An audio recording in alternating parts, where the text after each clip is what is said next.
अस्सलामुअलैकुम। आज हम अपने लेक्चर में Jammu and Kashmir government employees conduct rule 1971 पे ही बात करेंगे बिकॉज़ इन रूल्स में काफ़ी सारी रूलिंग्स हैं जिन्हें एक साथ पढ़ना काफ़ी मुश्किल है। तो अलग-अलग लेक्चर्स में जो है मैं आपके सामने इनको ला रही हूँ सो दैट आप भी इनको सुनते हुए बोर ना हो जाए और थोड़ा-थोड़ा करके ही इंसान को समझ भी आता है। तो चलिए आज का अपना थर्ड लेक्चर इन रूल्स का दैट मीन्स कंडक्ट रूल्स का हम स्टार्ट करते हैं। लास्ट हमने रूल 9 तक पढ़ा था जिसमें हमने मूवेबल इमूवेबल प्रॉपर्टीज के बारे में पढ़ा था। आज हम रूल 10 के बारे में पढ़ेंगे, ठीक है। रूल 10 जो है ये डील करता है एक एम्प्लॉयमेंट की एक एम्प्लॉय की इन्वॉल्वमेंट प्राइवेट ट्रेड या एम्प्लॉयमेंट में, यानी कि अगर एक गवर्नमेंट एम्प्लॉय है क्या वो प्राइवेट ट्रेड कर सकता है, प्राइवेट बिजनेस कर सकता है या कहीं अपनी एक्चुअल एम्प्लॉयमेंट यानी अपनी गवर्नमेंट एम्प्लॉयमेंट को साइड में रख के कोई और एम्प्लॉयमेंट कर सकता है। तो इस बारे में आज हम पढ़ेंगे, ठीक। तो रूल 10 का सब रूल 1 क्या कहता है, कोई भी गवर्नमेंट एम्प्लॉय जो है चाहे लीव पे हो या एक्टिव सर्विस यानी ऑन ड्यूटी जिसे हम कहेंगे on duty days, active service means जब वो लीव वगैरह पे नहीं हो, जब वो अनऑथोराइजडली एब्सेंट ना हो, जब वो किसी भी तरह की एब्सेंस पे ना हो, ठीक है। दैट मीन्स एक्टिव सर्विस में इन जिन दिनों वो बराबर ऑफिस जो है अटेंड करता है, ठीक।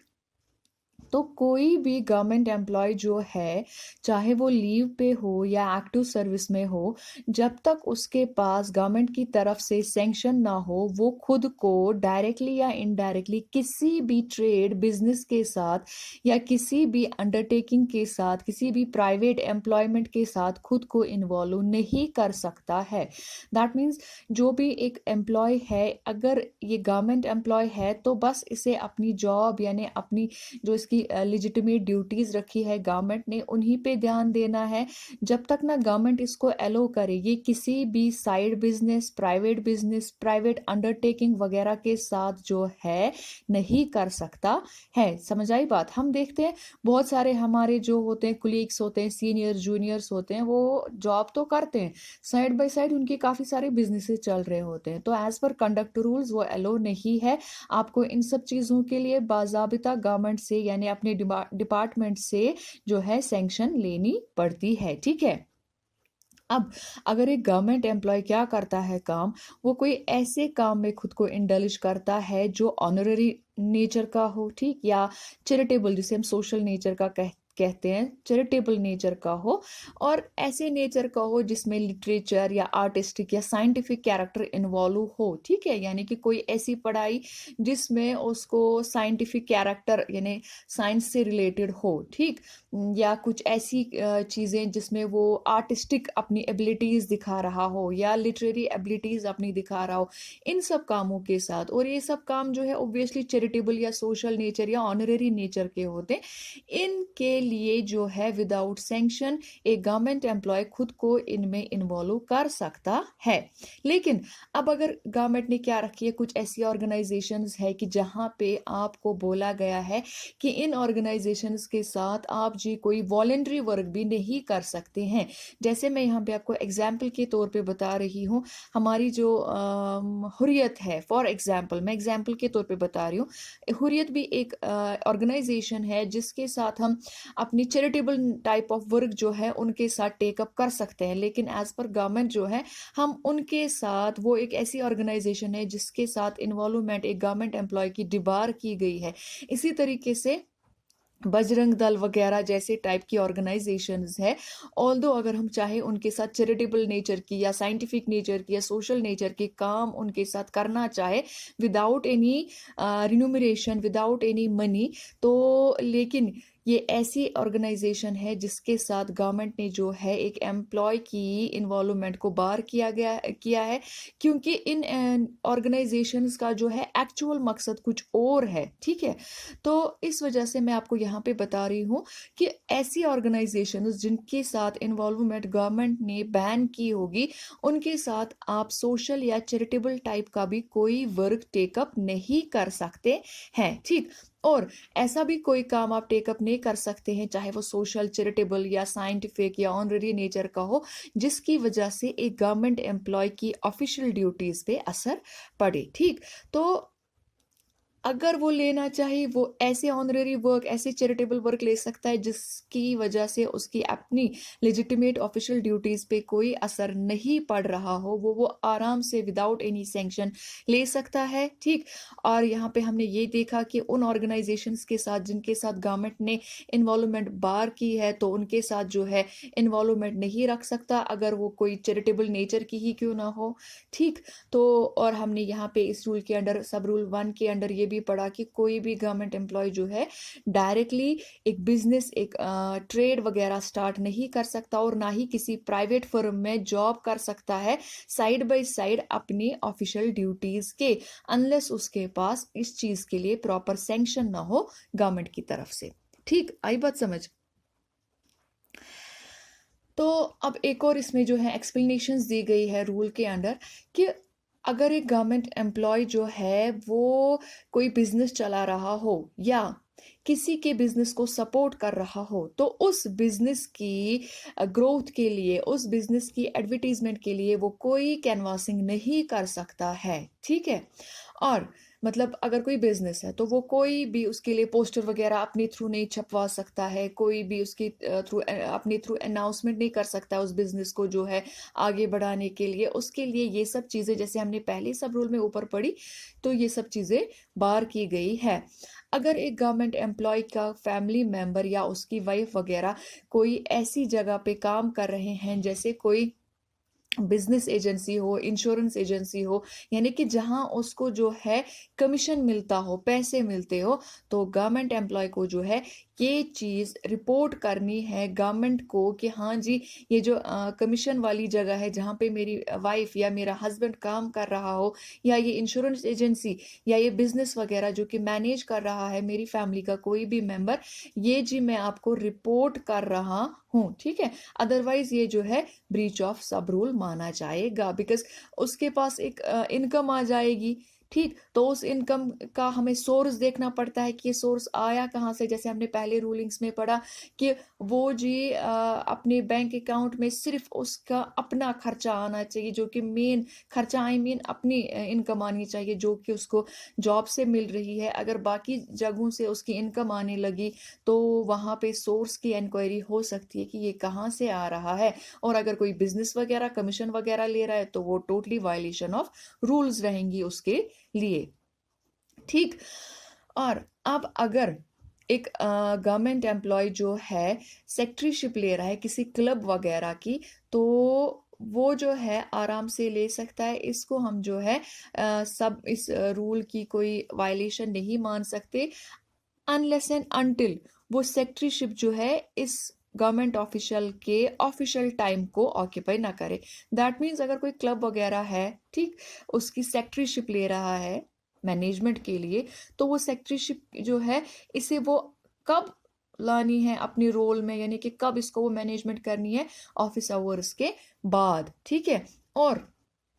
वो जो सेक्रेटरीशिप ये ले रहा है वो भी होनी चाहिए ऑनरेरी, यानी उसमें उसको जो है कोई पैसा वगैरह नहीं मिलना चाहिए। उसके बावजूद भी उसे ये बात भी गवर्नमेंट को जो है बोलनी है, गवर्नमेंट को यानी कि अपनी इमीडिएट सुपीरियर को। फिर वो सुपीरियर खुद डिसाइड करेगा कि क्या ये हमें गवर्नमेंट को रेफर करनी है या नहीं करनी है। दैट मीन्स यहाँ हमने दो एक्सप्लेनेशंस देखी। पहली में हमने पढ़ा कि कैनवासिंग वगैरह जो है इन सपोर्ट ऑफ ए बिजनेस या इंश्योरेंस एजेंसी, कमीशन एजेंसी, चाहे वो गवर्नमेंट एम्प्लॉय की खुद की हो या उसके किसी फैमिली मेंबर की हो या उसकी वाइफ की हो या हस्बैंड की हो, एज द केस में भी, उसे जो है कैनवासिंग गवर्नमेंट एम्प्लॉय नहीं कर सकता है इन सपोर्ट ऑफ दैट एजेंसी और बिजनेस। ठीक, सेक्रेटरीशिप ले सकता है लेकिन वो ऑनररी टाइप की होनी चाहिए, और उसके लिए भी उसे जो है गवर्नमेंट को इंफॉर्मेशन देनी है कि हाँ जी मैं जी ये काम कर रहा हूँ,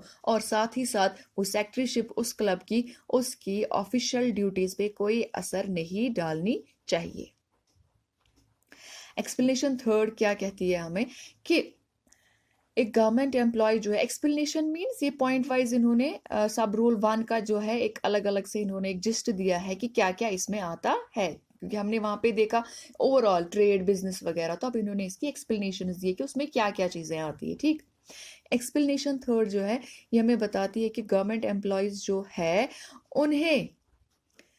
हर हाल में दूर रहना है किस चीज से, कोई भी कॉन्ट्रैक्टर के किसी कॉन्ट्रैक्ट को हैंडल करने से, या उसके एजेंट बनने से, या उसको किसी भी तरीके से असिस्ट करने से। दैट मीन्स किसी भी कॉन्ट्रैक्टर को जो है, चाहे वो गवर्नमेंट का कॉन्ट्रैक्ट ले रहा हो या कोई सिक्योरिटी कॉन्ट्रैक्ट ले रहा हो, तो एक गवर्नमेंट एम्प्लॉय जो है उस बंदे को ना तो असिस्ट करेगा, ना उसका एजेंट रहेगा, ना ही कोई उसकी हेल्प करेगा। और साथ ही साथ इस एक्सप्लेनेशन के अंदर ये भी कहा गया है कि गवर्नमेंट एम्प्लॉय खुद भी जो है गवर्नमेंट का कोई भी कॉन्ट्रैक्ट नहीं ले सकता है। हम देखते हैं ऑफिस में जहाँ पे टेंडरिंग होती है, जिन सेक्शंस में सप्लाई सेक्शन वगैरह, तो या जो भी इनके लिए ये क्या कहते हैं, इनको कमिटीज बनाई गई है, परचेज कमिटीज जो होती हैं, अगर उनमें कोई टेंडरिंग वगैरह या उनमें उनमें कोई एडवर्टीजमेंट फॉर परचेज निकलती है, तो बहुत सारे हमारे एम्प्लॉयज ऐसे होते हैं जो खुद भी जो है किसी और के नाम पे या किसी और एजेंसी के नाम पे वहां पे अप्लाई कर देते हैं। ठीक है, तो ये बात टोटली गलत है। एक गवर्नमेंट एम्प्लॉय जो है कोई भी गवर्नमेंट कॉन्ट्रैक्ट में इंटरेस्ट नहीं दिखा सकता है। अब आप कहोगे प्राइवेट कॉन्ट्रैक्ट, वो तो हमने सब रूल में ही पढ़ा कि इसमें जी गवर्नमेंट एम्प्लॉय कोई भी प्राइवेट बिजनेस नहीं करना चाहिए। ठीक, रूल 10 का सब रूल 2 क्या कहता है कि गवर्नमेंट एम्प्लॉय जो है उसे अपनी फैमिली के रिलेटेड जो भी बिजनेस हो, चाहे वो उसकी फैमिली चला रही हो या कोई भी ट्रेड हो उसकी फैमिली चला रही हो, ओन कर रही हो, कमीशन हो, इंश्योरेंस एजेंसी हो, जैसे मैंने ऊपर एक्सप्लेनेशन में भी बताया, तो उसे वो हर हाल में रिपोर्ट करना है गवर्नमेंट को, सो दैट उसके पास जो एक्स्ट्रा सोर्स आ रहा है इनकम का, एक्स्ट्रा इनकम आ रही है, उसका सोर्स जो है गवर्नमेंट को पता रहे और गवर्नमेंट एम्प्लॉय पे कोई भी डाउट ना आए। सब रूल 3 क्या कहता है, गवर्नमेंट एम्प्लॉय जो है वो रजिस्ट्रेशन, प्रमोशन या मैनेजमेंट किसी भी बैंक का या किसी भी कंपनी का हो, चाहे वो किसी भी एक्ट के अंडर रजिस्टर्ड हो, नहीं कर सकता है। यानी कि कोई भी बैंक हो, कोई भी कंपनी हो, चाहे वो किसी भी एक्ट के अंडर रजिस्टर्ड हो, एक गवर्नमेंट एम्प्लॉय जो है वो ना ही उसमें उसकी रजिस्ट्रेशन में हिस्सा ले सकता है, ना ही उसकी प्रमोशन में, और ना ही उसकी मैनेजमेंट में। ठीक है, लेकिन यहाँ पे इन्होंने कुछ रिलैक्सेशन हमें दी है कि गवर्नमेंट एम्प्लॉय जो है वो रजिस्ट्रेशन, प्रमोशन और मैनेजमेंट में हिस्सा ले सकता है तब जब वो कंपनी जो है या जब वो कोई भी ऑर्गेनाइजेशन जो है वो एक कोऑपरेटिव सोसाइटी टाइप की हो, जो कि इसलिए बनी हो कि गवर्नमेंट एम्प्लॉयज को बेनिफिट मिले। समझ आई बात? चाहे वो क्या कहते हैं इसको, कोऑपरेटिव सोसाइटीज एक्ट के अंडर हो या किसी भी सोसाइटीज रजिस्ट्रेशन एक्ट के अंडर आती हो, लेकिन वो benefit of the government employees हो, ऐसी कोऑपरेटिव सोसाइटी की रजिस्ट्रेशन, प्रमोशन और मैनेजमेंट में एक गवर्नमेंट एम्प्लॉय जो है हिस्सा ले सकता है। कोई भी गवर्नमेंट एम्प्लॉय जो है अगर वो पब्लिक के लिए कोई काम करता है या किसी प्राइवेट पर्सन के लिए कोई काम करता है, वो कोई भी फी वगैरह उस चीज के लिए नहीं ले सकता है, बिकॉज उसको ऑलरेडी उसके लिए सैलरी दी जाती है। ठीक, जैसे हम देखते हैं कुछ ऐसे डिपार्टमेंट्स हैं जहां पे जो है आप फिर ऑफिस आवर्स के बाद भी पब्लिक के लिए काम कर सकते हैं। ठीक है, तो उस टाइम पे उस काम के लिए आप जो है, या ड्यूरिंग ऑफिस आवर्स ही अगर आप किसी बंदे के घर गए, ठीक, या किसी बंदे का कोई काम ऑफिस के बाहर किया या चलो ऑफिस में ही किया, तो आप उसके लिए कोई भी फी वगैरह चार्ज नहीं कर सकते हैं अनलेस आपके पास उस चीज के लिए एक सैंक्शन हो। जैसे डॉक्टर्स वगैरह जो प्राइवेट प्रैक्टिस करते हैं वो, या हम टीचर्स को लेंगे, ठीक, वो चीज, या हमारी एनिमल हस्बेंड्री डिपार्टमेंट के जो होते हैं वेट्स, पैरावेट्स, वो मोस्टली घर ही जाते हैं एनिमल्स को ट्रीट करने के लिए, तो वो सब जो है अनलेस उनके पास गवर्नमेंट की सैंक्शन हो, वो फी वगैरह चार्ज नहीं कर सकते हैं, और वो प्राइवेट प्रैक्टिस जो है ऑन देयर ओन नहीं कर सकते हैं अनलेस उनको जो है गवर्नमेंट ऑथोराइज करे कि हाँ जी अगर आप कर रहे हो तो आप फी ले लो इस चीज के लिए, अदरवाइज उन्हें कोई फी वगैरह नहीं लेनी है। नाउ रूल 11, आई होप 10 आपको समझ आया होगा कि कोई भी एम्प्लॉय जो है इन नटशेल प्राइवेट बिजनेस वगैरह नहीं कर सकता है अनलेस उसके पास गवर्नमेंट की सैंक्शन हो, और अगर उसकी फैमिली मेंबर या उसकी वाइफ या उसका हस्बैंड एज द केस में भी कोई एक इंश्योरेंस एजेंसी या कोई भी काम कर रहा हो तो उसे वो रिपोर्ट करनी है। और एक गवर्नमेंट एम्प्लॉय जो है वो प्रमोशन वगैरह किसी भी कंपनी का अनलेस वो कोऑपरेटिव सोसाइटी नेचर की हो for benefit of all employees, उसमें जो है वो हिस्सा नहीं ले सकता है। ठीक समझ आई बात। अब जो है रूल 11 जो है it deals with insolvential habitual indebtedness. That means एक तो कर्जा लेना और हो गया वो एक बात, लेकिन बार बार कर्जा लेना और फिर उसको चुकाना ही नहीं। हमने देखे हमारे ऑफिस में बहुत सारे एम्प्लॉयज ऐसे होते हैं जिनकी एक आदत होती है, उनको लत लगी होती है कर्जा लेने की, एक बहाने से दूसरे बहाने से, और वो फिर वो देते भी नहीं है वापस। ठीक है, छोटा मोटा नहीं, बड़ा बड़ा कर्जा ले लेते हैं, बड़ी बड़ी या किसी और तरीके से पैसे हड़प लेते हैं, फिर वो वापस भी नहीं देते थे। तो उनको डील करने के लिए कंडक्ट रूल्स में क्या कहा गया है, एक गवर्नमेंट एम्प्लॉय जो है उसे अपनी प्राइवेट अफेयर्स यानी उसे अपने घरेलू माहौल को यानी घरेलू एक्सपेंसेस को इस तरीके से हैंडल करना है कि वो हैबिचुअल इनडेप्टेडनेस के अंडर या इंसॉल्वेंसी के अंडर ना आए। दैट मीन्स उसको अपने खर्चे उतने ही महदूद रखने हैं जितनी उसकी सैलरी है। अब अगर उसकी सैलरी 20,000 है और वो अपने दाएं बाएं के लोगों को दिखाने के लिए 50,000 की एक्सपेंसेस कर रहा है मंथली, और उन 30,000 को मीट करने के लिए वो कभी इससे ले रहा है कभी उससे ले रहा है, तो दैट मीन्स वो टोटली गलत है। अपनी प्राइवेट अफेयर्स को ऐसे मैनेज करना है गवर्नमेंट एम्प्लॉय को कि वो हैबिचुअल इंसॉल्वेंसी में ना फंस जाए। ठीक है, अब एक बंदा अगर फंस गया, वो जी हो गया, वो हर एक से कर्जा ले रहा है कर्जा ले रहा है कर्जा ले रहा है, उसको समझ नहीं आ रहा है, एक्सपेंसेस मैनेज नहीं कर पा रहा है, कर्जे में डूब गया है, तो खुद को ये प्रूव उस बंदे को ये प्रूव करना तो पड़ेगा ही गवर्नमेंट के पास कि मैंने ये कर्जा क्यों लिया, मैं ऐसा क्यों हो गया, क्योंकि उसकी कंडक्ट पे बात आ जाती है। तो ये सारा प्रूव करना कि ये जो वो इंसॉल्वेंसी उससे हो गई या इंडेप्टेडनेस जो उसने दिखाई, ये इस वजह से हो गई कि उसके कंट्रोल के बाहर थी वो चीज। कभी कभार अनफोर्सीन चीजें हो जाती है लाइफ में, तो एक गवर्नमेंट एम्प्लॉय को खुद को जिसे हम कहेंगे बेगुनाह साबित करने के लिए या ये चीज साबित करने के लिए मैंने जी जानबूझ के ये कर्जे की लानतें बार बार नहीं उठाई, तो उसको जो है खुद ही प्रूव करना है, कोई और के थ्रू प्रूव नहीं कर सकता है, उसको खुद ही ये प्रूव करना है कि ये जो इंसॉल्वेंसी थी ये जी ड्यू टू अनफोर्सीन जिसे हम कहेंगे इश्यूज की वजह से हो गई। ठीक है, उसके बाद एक रिपोर्ट बनेगी। देखिए अगर क्या क्या होता है कि अगर उसने एक से भी कर्जा लिया, दूसरे से भी कर्जा लिया, तीसरे से भी कर्जा लिया, तो ये बात जो है उसके सुपीरियर्स तक पहुंच गई। ठीक, तो उसके सुपीरियर्स उसे बुलाएंगे, उसे कहेंगे जी आपके खिलाफ ऐसी ऐसी बातें आ रही है। तो अगर वो वहां पे एक्सप्लेन कर रहा है कि हाँ जी ये इस वजह से हो गया, मैं जी इसको खुद ही ठीक करूंगा, ठीक, वेल एंड गुड। अगर नहीं उससे हो पा रहा तो एक रिपोर्ट बनेगी उसके लिए कि उसने जी ये बात जो है ऐसे ऐसे आई है नोटिस में, और हमने जी इसको बुलाया, इसको जी वर्बली पूछा गया, तो इसने जी ये बात कही। तो फिर उसके बाद जो है एक अटैचमेंट ऑर्डर इसके फेवर में इशू किया जाएगा। ठीक है, दैट मीन्स कि ये पैसे जो है इतने इसकी सैलरी से कट जाएंगे और ऐसे ऐसे दिया जाएगा। ठीक बात। या अगर गवर्नमेंट ने अटैचमेंट ऑर्डर जो है सॉरी कोर्ट ने अटैचमेंट ऑर्डर जो है वो इशू कर दिया, तो फिर उसके बाद जो है अप्रोप्रिएट अथॉरिटी यानी कि जो डील कर रही होगी उसका केस, वो क्या करेगी, वो देखेगी कि गवर्नमेंट एम्प्लॉय की फाइनेंशियल पोजीशंस किस हद तक गिर गई है, और अगर उसे लगे कि इस हद तक गिर गई है कि इस बेचारे को खुद पे भी भरोसा नहीं रहा है,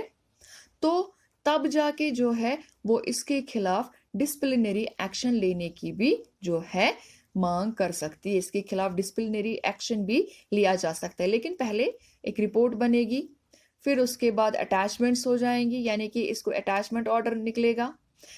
चाहे वो अटैचमेंट ऑर्डर जो है कोर्ट के थ्रू निकले या इसको जो है वो जो एक अथॉरिटी जिसने इसकी रिपोर्ट बनाई वो रिकमेंड करे। उसके बाद जो है अप्रोप्रिएट अथॉरिटी जो है वो जिसको ये रिपोर्ट सबमिट किया जाएगा वो देखेगी कि इसकी फाइनेंशियल पोजीशंस कहाँ तक पहुंची है और क्या कि किस नेचर का किस टाइप का एम्प्लॉय है, और इस हिसाब से जो है इसके ऊपर डिसिप्लिनरी एक्शन जो है की जाएगी, इसके ऊपर पेनल्टी भी जो है लग सकती है। तो डिसिप्लिनरी एक्शन के अंदर हमने देखी है कि पेनल्टीज ही लगती है, तो अगर पेनल्टीज ना भी लगी तो कुछ ना कुछ डिसिप्लिनरी एक्शन तो जरूरी इसके खिलाफ होना ही होना है, चाहे अटैच हो जाए, चाहे ट्रांसफर हो जाए, या चाहे कुछ भी हो जाए। ठीक। Now rule 12, unauthorised communication of information. ठीक है, यानी कि अनऑथोराइजडली अपने ऑफिस की इंफॉर्मेशन बाहर निकालना। कोई भी गवर्नमेंट एम्प्लॉय जो है, जब तक उससे गवर्नमेंट कहे ना, जब तक उसको गवर्नमेंट ने इस चीज़ की ऑथोराइजेशन ना दी हो, वो कोई भी ऑफिशियल डॉक्यूमेंट या ऑफिशियल इंफॉर्मेशन अपने ऑफिस से बाहर नहीं निकाल सकता, या कोई भी डॉक्यूमेंट या ऑफिशियल इंफॉर्मेशन जो है किसी भी बंदे को नहीं दे सकता जिसको वो चीज़ देने से गवर्नमेंट ने उसे मना किया है, या किसी भी प्राइवेट पर्सन तक वो इंफॉर्मेशन नहीं दे सकता है। दैट मीन्स हम लेमैन लैंग्वेज में कहेंगे वो इंफॉर्मेशन या ऑफिशियल डॉक्यूमेंट्स को लीक नहीं कर सकता है। As per conduct to rules, जो भी इंफॉर्मेशन उसके पास है उसे वो खुद तक रखनी है। हाँ, जब उसको गवर्नमेंट कहे कि हाँ जी आप ये डॉक्यूमेंट जो है इशू करो, तब ही वो इशू करना चाहिए। जैसे हम देखते हैं अभी हमारी ट्रांसफर्स वगैरह बन रही होती है, तो उसमें प्रपोजल्स बनते हैं, तो unless and until orders issue हो जाए, ठीक, यानी हमें पता है पहले नोटिंग्स वगैरह होती है, प्रपोजल्स बनते हैं, तो उस दौरान ही वो ऑफिशियल जो उसके साथ डीलिंग है वो ये बात बाहर नहीं निकालना चाहिए कि हाँ जी आपकी है, हाँ जी आपको ये किया, हाँ जी आपको वो किया। नहीं, वो तब बाहर जानी चाहिए जब एक ऑर्डर प्रॉपरली बन जाए। दैट मीन्स जब आपको गवर्नमेंट ऑथराइज करे स्पेशल ऑर्डर के थ्रू, हाँ जी अभी इंफॉर्मेशन आप बाहर निकालो। जैसे हमारी रिक्रूटमेंट प्रोसेसेस होती हैं, उनमें हम देखते हैं जब तक ना सिलेक्शन लिस्ट बनता है तब तक हम किसी भी कैंडिडेट को ये नहीं बोल सकते कि वो कहाँ फिगर कर रहा है, उसकी पोजीशन क्या है। ठीक है, लेकिन वंस हमारी जो अथॉरिटीज होती हैं, अपॉइंटिंग अथॉरिटी होती है या एचओडी होता है, वो हमें ये कहता है कि हाँ जी आप जो है इस सिलेक्शन लिस्ट को जो है पब्लिक करो, तो उसके बाद तो वो सड़कों पे होता है, उसके बाद तो न्यूज़पेपर्स पे होता है, कोई मसला नहीं है। लेकिन अनलेस एंड अनटिल आपको गवर्नमेंट एक ऑर्डर दे दे कि हाँ जी अब इस चीज़ को इशू करो, तब तक आप कोई भी ऑफिशियल डॉक्यूमेंट या ऑफिशियल इंफॉर्मेशन को लीक नहीं कर सकते हो, किसी भी ऐसे इंसान को नहीं दे सकते हो जिसको देने से आपको गवर्नमेंट ने मना किया है। ठीक। Rule 13, connection with radio. Radio means press जिसे हम कहेंगे इन शॉर्ट। कोई भी गवर्नमेंट एम्प्लॉय जो है वो कोई भी एडिटिंग का काम, मैनेजमेंट का काम या पार्टिसिपेट नहीं कर सकता है किसी भी न्यूज़पेपर में या किसी भी पीरियोडिकल पब्लिकेशन में। ठीक। कोई भी एम्प्लॉय जो है तभी इन सब चीज़ों में पार्टिसिपेट करेगा जब उसको अपना डिपार्टमेंट या अपनी जो गवर्नमेंट है वो अलो करे। क्योंकि हम देखते हैं डॉक्टर्स होते हैं रेडियो पे या टेलीविजन पे, फिर आप कहेंगे वो कहाँ से आते हैं, या हम देखते हैं न्यूज़पेपर्स में इतने सारे आर्टिकल्स होते हैं, वो कहाँ से। तो उसके लिए प्रेयर इंटीमेशन अपने डिपार्टमेंट को देनी पड़ती है और प्रेयर जो है एक सैंक्शन लेनी पड़ती है। लेकिन अगर आपको गवर्नमेंट ने वहां से ही बोला है, ठीक, या आपकी बोनाफाइड ड्यूटीज में ही आता है कि हाँ जी आपको जी यही करना है, आपको जी इस चीज में काम करना है, आपको जी ऐसे लेक्चर्स देने हैं, आपको जी ये, तो तब आपको कोई भी सैंक्शन की जरूरत नहीं है, बिकॉज आपको तो गवर्नमेंट ऑलरेडी अलो ही कर रहा है। ठीक। जैसे कुछ ऐसे होते हैं जहाँ पे आपको एक बंदे को रखा जाता है कि वो जी मीडिया को हैंडल करे, तो उसके लिए कोई भी जरूरी नहीं है कि वो पहले सैंक्शन लाए, बिकॉज उसको तो ऑलरेडी गवर्नमेंट ने ऑथराइज किया हुआ होता है ना। तो हम क्या करते हैं काम वहां पे जहां आप ऑन योर ओन विल चाहे कि ये सब चीजें करे, तो आपको उसके लिए पहले गवर्नमेंट से बाज़ाबिता जो है लेनी पड़ती है एक सैंक्शन। ठीक। कोई भी गवर्नमेंट एम्प्लॉय जो है वो एक ऐसी बुक या एक कंपाइलेशन ऑफ बुक, जैसे मैंने अभी आपको दिखाया कि कोई भी गवर्नमेंट एम्प्लॉय को अगर बोनाफाइड ड्यूटीज में बोला गया है कि हाँ जी आप प्रेस मीडिया न्यूज़पेपर के साथ रहो, तो वो कर सकता है। ठीक है। अगर एक गवर्नमेंट एम्प्लॉय जो है उसे कोई बुक वगैरह जो है उसे वो इशू करनी है, ठीक, या उसे एक कोई आर्टिकल इशू करना है, तो उसके लिए भी उसे जो है अपने डिपार्टमेंट से ज़रूरी इंटीमेशन मतलब ये ना सैंक्शन लेनी पड़ती है, यानी अपने डिपार्टमेंट को इंटीमेट करना पड़ता है कि हाँ जी मुझे जी ये बुक जो है वगैरह लेनी पड़ती है, ये जो या आई मीन पब्लिश करनी है, या ये कंपाइलेशन ऑफ आर्टिकल्स जो है ये मुझे जी कहीं पे पब्लिश करवाने हैं, चाहे वो खुद या किसी पब्लिशर के थ्रू। ठीक बात। एक गवर्नमेंट एम्प्लॉय जो है वो अपने नाम पे, किसी और के नाम पे, ठीक है, कोई भी लेटर वगैरह नहीं लिख सकता है न्यूज़पेपर को, या कोई भी पीरियोडिकल वगैरह उसमें इशू नहीं कर सकता है, कोई भी रेडियो ब्रॉडकास्ट वगैरह में कोई आर्टिकल कंट्रीब्यूट नहीं कर सकता है, एक्सेप्ट जब तक ना उसके पास गवर्नमेंट की सैंक्शन हो। ठीक है, तो कोई भी ऐसी सैंक्शन की जरूरत नहीं है। अगर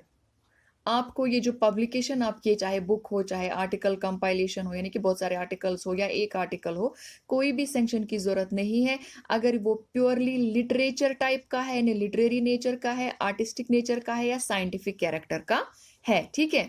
और अगर आपको कोई ब्रॉडकास्ट वगैरह करना हो, या किसी न्यूज़पेपर को लेटर लिख रहे हो, या कोई लेक्चर वगैरह देना हो, और अगर वो लिटरेरी, आर्टिस्टिक और साइंटिफिक नेचर का हो, तो भी उस टाइम पे आपको कोई भी सैंक्शन लेने की जरूरत नहीं है, बिकॉज आर्टिस्टिक, साइंटिफिक और लिटरेरी जो है ये फायदे के लिए ही होते हैं, तो इस टाइम पे आपको सैंक्शन की जरूरत नहीं है। इसके बगैर वाली बुक्स के लिए, इसके बगैर वाली आर्टिकल्स के लिए, इसके बगैर वाली एडिटिंग मैनेजमेंट के लिए, आपको हर चीज के लिए जरूरी है गवर्नमेंट से परमिशन लेना। ठीक है, कोई भी गवर्नमेंट एम्प्लॉय जो है वो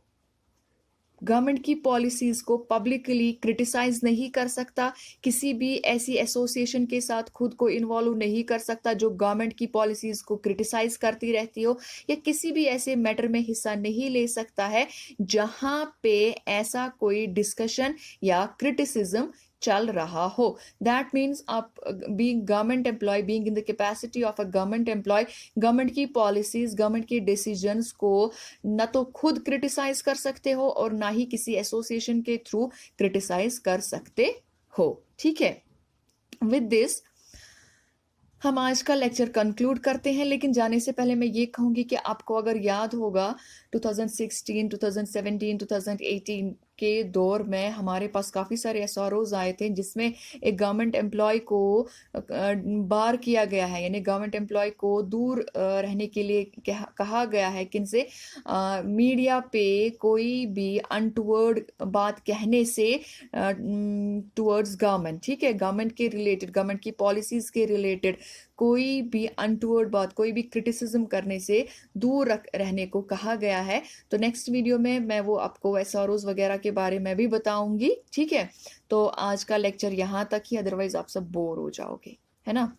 तो आप ये सब चीज़ें याद रखिएगा कि कोई भी गवर्नमेंट एम्प्लॉय जो है पब्लिकली गवर्नमेंट के खिलाफ नहीं बोल सकता है, क्योंकि गवर्नमेंट एम्प्लॉय तो खुद होता है गवर्नमेंट का एक हिस्सा, उनसे तो सैलरी ले रहा है, उनके खिलाफ कैसे बोल सकता है। ठीक, तो और ऐसी अगर कोई एसोसिएशन हो या कोई मैटर हो उसमें भी पार्टिसिपेट नहीं कर सकता है। ये चीज आप दिमाग में बिठा ले, बिकॉज इसके खिलाफ सख्त से सख्त जो है एक्शन ली जाती है बाय द गवर्नमेंट। ठीक, with this I conclude my today's lecture. I hope आपको समझ आया होगा। कोई इशू, कोई कमेंट हो तो आप प्लीज़, आपको पता ही है, फेसबुक पेज पे मेरे मुझे टेक्स्ट कर सकते हैं।